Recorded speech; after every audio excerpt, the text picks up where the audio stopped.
Ngayon naman guys ay pupunta tayo sa isang resort na dinarayo dito sa Sorsogon, at yan ang San Mateo Hot and Cold Resort. Yan mga ka-GRMX Vlog. So yan pupunta natin ngayon. So magtatanong muna tayo dito sa mga kapulisan kung saan ang daan. Tinuro tayo ni sir dito sa kaliwa.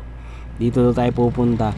So ayan guys, itong pupuntahan natin ay isa sa pinakang magandang resort dito sa Irosin, Sorsogon. Dahil ito ay merong mga kanya-kanyang init na pwedeng magdulot ng pagpapaganda ng daloy ng mga dugo.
Guys, bago nga pala tayo dito makapasok, kailangan muna natin magbayad ng entrance fee. So ang entrance fee dito per head is 100 at ang cottage yung maliit 500. So ayan guys, ang grupo ay nagbigay na ng kanya-kanyang bayad para tayo ay makapasok na.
At ayan nga guys, maglalakad-lakad muna tayo dito sa San Mateo Hot and Cold Resort. Ayan guys, dito lang yan matatagpuan sa Irusin, Sorsogon.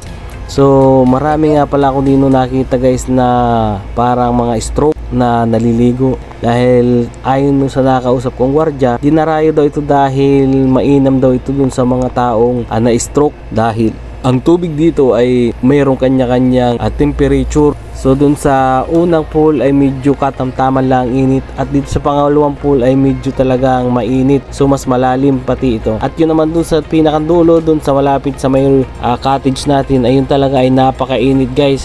So nang ako'y bumuntog dun ay talagang hindi ko kinaya. Talagang napakainit. At kung bago ka pa lang sa aking channel, huwag kalilimutang pindutin ang subscribe at i-hit mo na din ang notification bell para lagi kang updated sa mga bagong video na ating i-upload.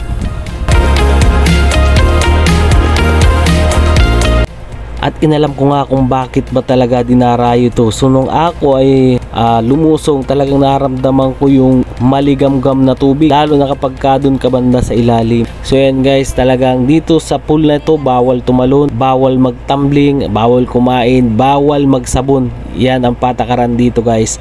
Kailangan mo lang dito magbabad-babad at maglangoy ka lang ng katamtaman. So ayan, meron dito laging nagbibigay ng paalala, mahigpit na pinagbabawal ang tumalon, mag-dive at tumambling dahil talagang minsan ay punong-puno ang pool at baka makatama sila, at ipinagbabawal din na gumamit ng kahit na anong klase ng sabon pool na ito. Yan mga ka-GR Mix Vlog ang aking natuklasan dito. Talagang hindi ka lalamigin kapag ka magbabad ka dito hanggang hapon. Talagang maski si Aling Maliit, si Sia ay enjoy na enjoy, pero talagang nararamdaman niya din ang init ng tubig sa kanyang balat. Lamig. Para kang naniligo sa inyo ng baka. Temperature naman.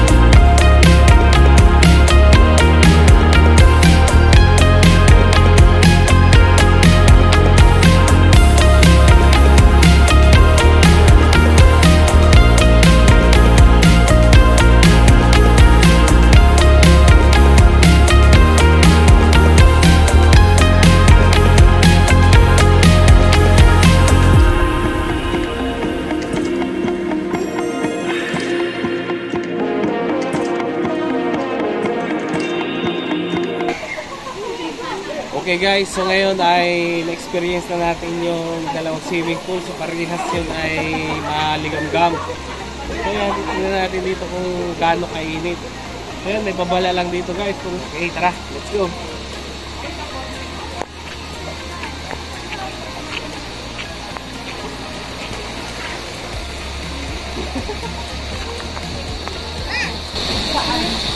So guys, dito nga pala 108.3 F. Ay, talaga. Init.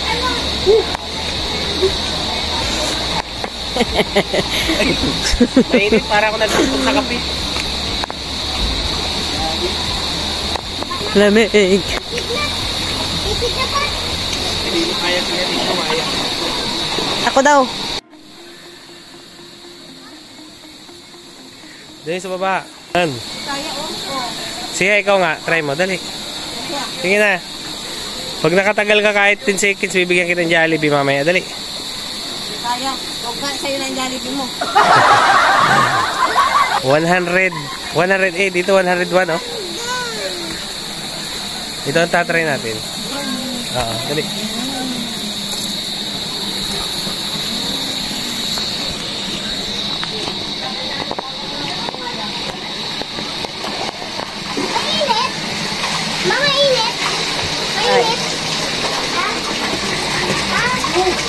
Mainit. So, kaya-kaya to. Kaya-kaya.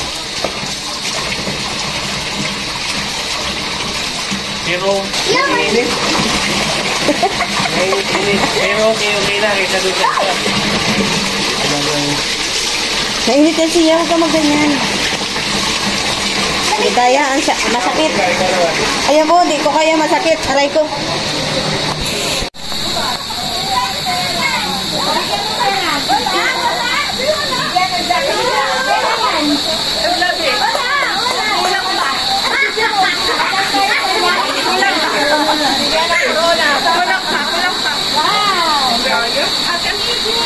Ano?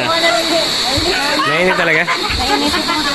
Ayan guys, na-try natin ang lahat ng magkakaibang temperature. So ito talaga guys yung pinakang maiinit na tubig. Kaya ayan guys ay konektado sa lava. Kaya mainit ang tubig dito.